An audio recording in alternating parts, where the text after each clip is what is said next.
ان مجالس عزا کو ایک خاص اہمیت حاصل ہے۔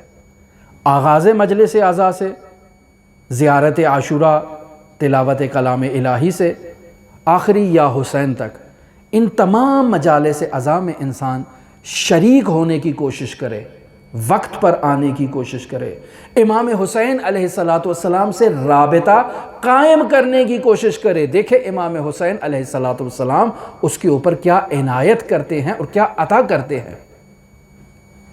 ایک خاص عنایت امام حسین سے حاصل کرنے کے لیے انسان آئے، اور حضرات اہل بیت علیہم السلام نحن سفن النجات، ہم سب نجات کی کشتیاں ہیں۔ خداوند متعال نے 1,24,000 انبیاء کو بھیجا، انبیاء کے اوصیاء کو بھیجا تاکہ انسان کو ہدایت دے، انسان کو کمال عطا کرے، انسان کو بلندیوں کی طرف لے جائے، انسان کو پرواز عطا کرے، انسان کو وہ معنوی سفر کروائے، انسان کو وہ معنوی قرب جو خداوند متعال کا ہے اس مقام تک انسان کو لے جایا جائے۔ تو نحن سفن النجات، یہ تمام انبیاء کے اوصیاء نجات کی کشتیاں ہیں۔ رسول خدا حضرت خاتم الانبیاء کے تمام اوصیاء نجات کی کشتیاں ہیں۔ ولیکن سفینۃ الحسین اسرعھا، حسین ابن علی کی کشتی سب سے زیادہ سریع، سب سے زیادہ تیز اور سب سے زیادہ غریق کو نجات دینے میں اپنا کردار ادا کرتی ہے۔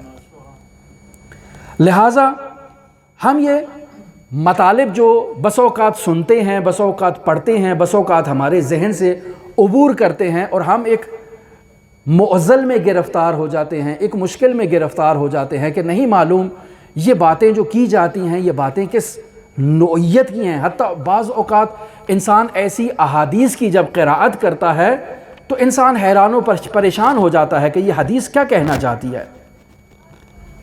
لیکن اگر انسان حضرات اہل بیت علیہم السلام سے توسل کرے، ان سے اس حدیث کا معنی سمجھے، تو وہ ہستیاں ہیں کہ جو انسان کو اس حدیث کا، اس مطلب کا معنی سمجھائیں گی، انسان اگر توسل کرے تو۔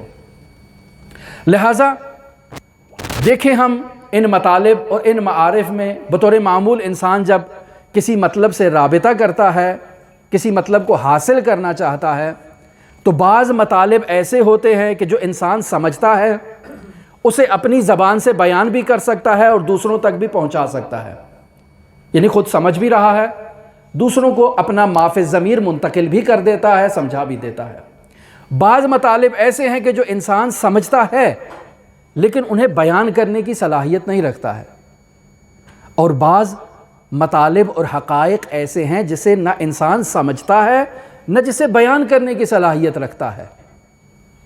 اس تیسری قسم کے مطالب کو حل کرنے کے لیے انسان کو توسل کی ضرورت ہے۔ یہ وہی مطالب ہیں کہ جن کے لیے جب علماء کو مشکل آتی تھی تو حضرت معصومہ سے توسل کرتے تھے اور جا کر 2 رکعت نوافل ادا کرتے تھے اور جا کر ان کی مشکل وہاں پر حل ہو جاتی تھی۔ کہ یہ عادی راستوں سے، طرق سے یہ مطالب ہمارے لیے قابل حل نہیں تھے، قابل فہم نہیں تھے۔